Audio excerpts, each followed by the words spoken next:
Hello, hello, hello everyone. Queen Nightshade here. So today we are going to do a book review. The book is called Spiritual Cleansing, Practical Ways to Rid Your Home, Office, and Self of Negative Energy, a handbook of psychic protection. I do not know how to say this name. I feel like I'm going to butcher it. Daraja. I don't know the last part. And then it says, forward by Lilith Dorsey. And on the back it says, every time I open this book, I am reminded just what a supreme treasure trove of spiritual tactics it contains. Spiritual Cleansing is a book that will help you restore that delicate balance in yourself and your surroundings. It says this spiritual first aid manual is filled with hundreds of recipes, rituals, and practical ways to rid your home, office, and self of negative energy. Spiritual cleanses offer simple and effective solutions drawn from a variety of spiritual practices. Use incense and flowers to clear the air after arguments. Protect yourself from negative energy while you sleep. Clean the previous tenant's vibrations out of your house or apartment. Using cleansing baths for luck, love, and financial improvements. Counteract the evil eye. Spiritual Cleansing is an essential guide for anyone who wants to keep their lives and their environment spiritually clean and protected. This Wiser Classic Edition includes a new foreword by Lilith Dorsey. And it says this person has been practicing magic for more than 40 years. He is the author of True Magic and Practice of Magic. He lives in Philadelphia. And then the table of contents. Let me get to it. Chapter 1 is the spiritual man. Chapter 2 is the Moloka, or the evil eye. Chapter 3 is protection while asleep. Chapter 4 is cleansing with baths. Chapter 5 is cleansing with water. Chapter 6 is cleansing with eggs. Chapter 7 is cleansing with incense. Chapter 8 is quieting a house. Chapter 9 is quieting the mind. And Chapter 10 is selecting a spiritual practitioner. So what made me initially pick up the book is this water section. It talks about cleansing with water. It's got some really good information about like holy water, seawater, rivers, oceans, waterfalls, stagnant water, spring water, distilled water, rainwater, just all types of water. And from what I read, because I read a little bit in the store before I purchased it, and that's what I was called to. That was what I was drawn to, and I was like, okay, let's give this a whirl. Now, mind you, I had to remind myself a lot during this book that this was made, I think it said in 1982. Yes, 1982, because there's a lot of things in here that are problematic. Some of it is, I believe some of these practices, I believe some of these rituals have a hoodoo tradition to it. And I believe Lilith Dorsey practices hoodoo or voodoo. It's one of them. She practices it. So for someone that is a beginner, because this is supposed to be like a beginner friendly book, I would watch out for that. I would make sure that you're not practicing something that is a closed practice. There's some other major red flags in this book that I could not get over. One of them being, it was talking about succubuses and incubuses, and it was talking about like how getting rid of them, you would put holy water on your bed, but then you would not, like, you wouldn't be able to allow your partner to sleep in the bed with you. Well, if you're married and you're living together, what are you supposed to do? Are you supposed to make your partner go and sleep out on the couch after you put the holy water on the bed? Like, that just didn't make any sense to me. Another thing in this book, it talked about how spirit couldn't be a teacher, like, and if spirit came to you as a teacher, it's more ego driven, that teachers only come in the form of physical, and that if any type of spirit was teaching you lessons or anything, like it was just really, I don't know, that it's my personal opinion, it's something that I don't agree with. Yes, I agree that you should be taught by physical teachers, but I also believe that you should be taught by spiritual teachers as well. As someone that has been in hermit mode a lot, I have had spirit teach me a lot. I have had the universe teach me a lot. So that is something that I'm like, no. Another thing about this book, and I know it's for beginners, so I understand why they say it, but I feel like it puts you in a tiny little box, with no escape. Because in this book, it talks about how you can't create your own bath mixtures. You can't create your own incense mixtures. You have to do it by the book. You have to do it exactly the way they say. You can't substitute for any herb that you have in your home. Like, it has to be done exactly with the exact herbs and the exact ingredients that they say for you to do, and not to wander out of it. And to me, that's a part of witchcraft. That's a part of crafting. That's a part of learning. If you're continuously doing things by the book, I feel like you don't learn. I feel like you learn the basics, but you don't learn after that. And like I said, I understand because it's a beginner book, but what if you're someone that can't go out and get the ingredients that this book requires? What if you don't have the money for it? And the only thing that you have is what you have around, and you have items that will substitute for exactly what they're saying to have in the book, but they're telling you, no, don't do that. Like, I don't know, it just makes me feel like I'm in this tight little box and I can't do I can't do anything else. And I'm pretty sure I'd feel like this as a beginner as well, because when you're beginning, you want to learn, but you also want to do things, try things your way. And yes, there can be lessons in that as well. Like, if you mess up, that's the lesson. Like, you're going to know, okay, the last time I did this, and this happened, so I'm not going to do that again. Like, I feel like that's the learning process. I do like some of the baths that they talk about, especially the blue baths.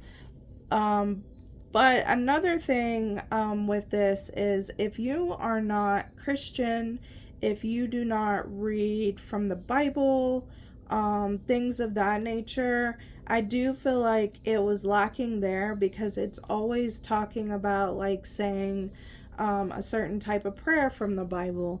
And it's like, well, if you don't use the Bible, then what else would there be? Like, there was no instructions on, like, it was just like, say this prayer from this Bible verse. So if you're a beginner and you don't use the Bible, or let's just say that you're having like a lot of you're in that moment where you're having religious trauma, or you just left Christianity and things like that, like I would not recommend this book, because, like, I feel like it's gonna tell you like how to make the bath, but it's not gonna tell you like exactly what spell to say or what incantation to say. It's just gonna tell you like a Bible verse. But I do like the blue bath. Let me see if I can find it. That is in here.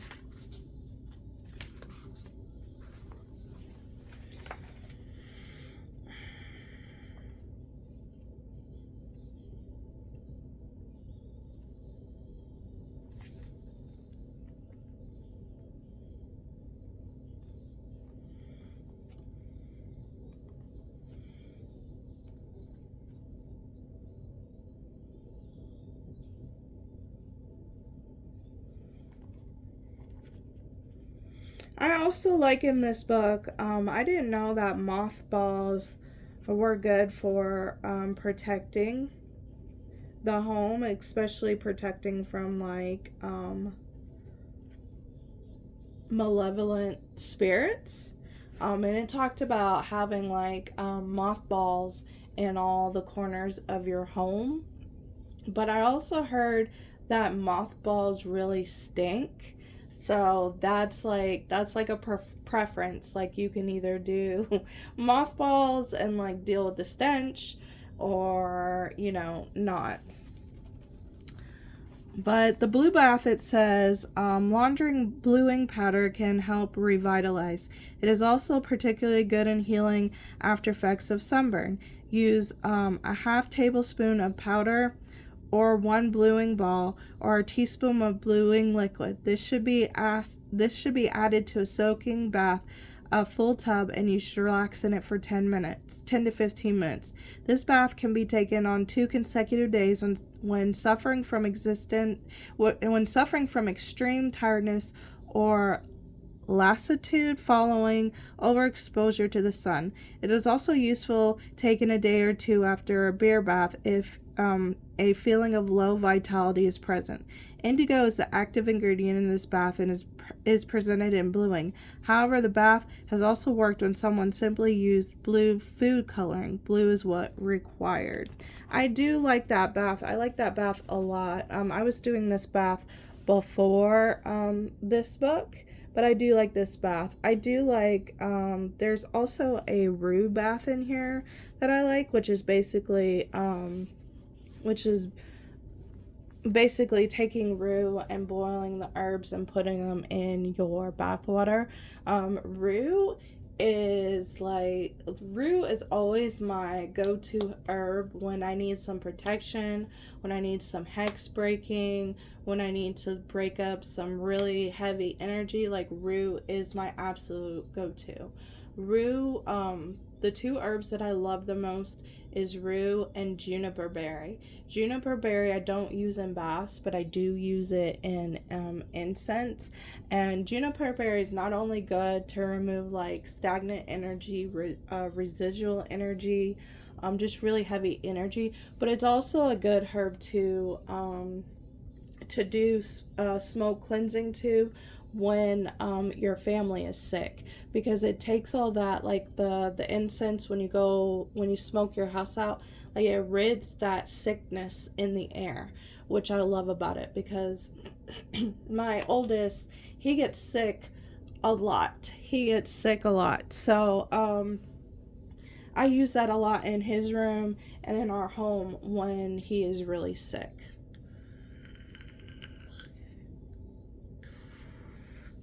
I do like all the baths that they talk about in here. As I said before, I just don't agree with the Bible verses.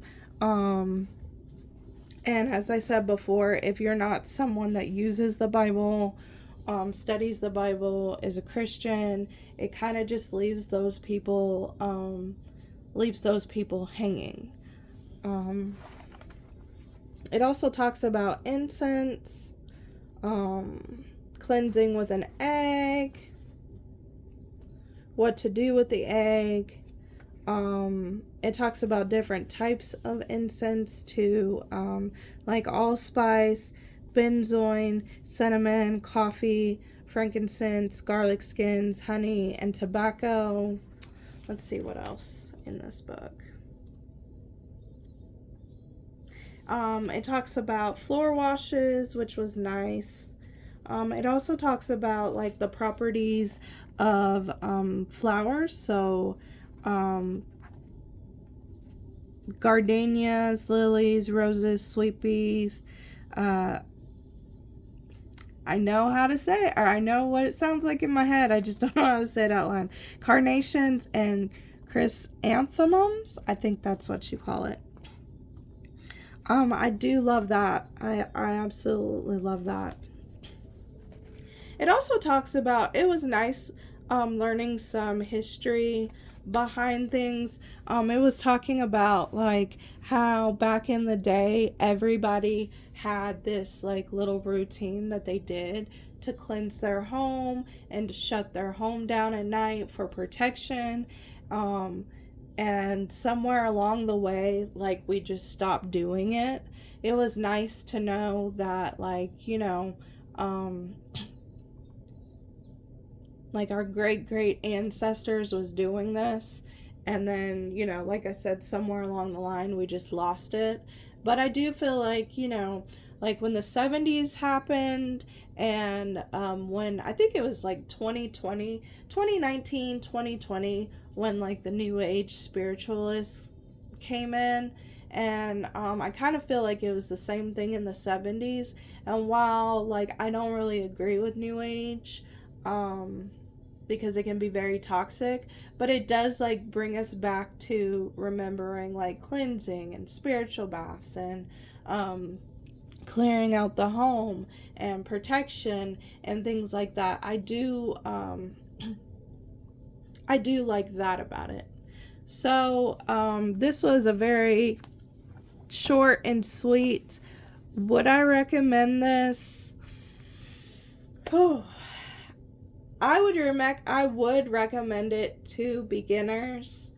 But I would, like I said, if they don't do Bible verses and stuff like that, I would recommend that they find spells that will help them cleanse and things of that nature. But I would point out that there are some problematic things in this book, because all of this book isn't bad. It's just there were a couple of things that really was like, eh. Like, okay, calm down. But other than that, yes, I would recommend this book. I would give it a 5 out of 10. That's just my personal opinion. I do, like I said, my favorite part of the book was about the water. It explained water, like the different types of water, in a way that I had never heard. That's the reason why I was attracted to it.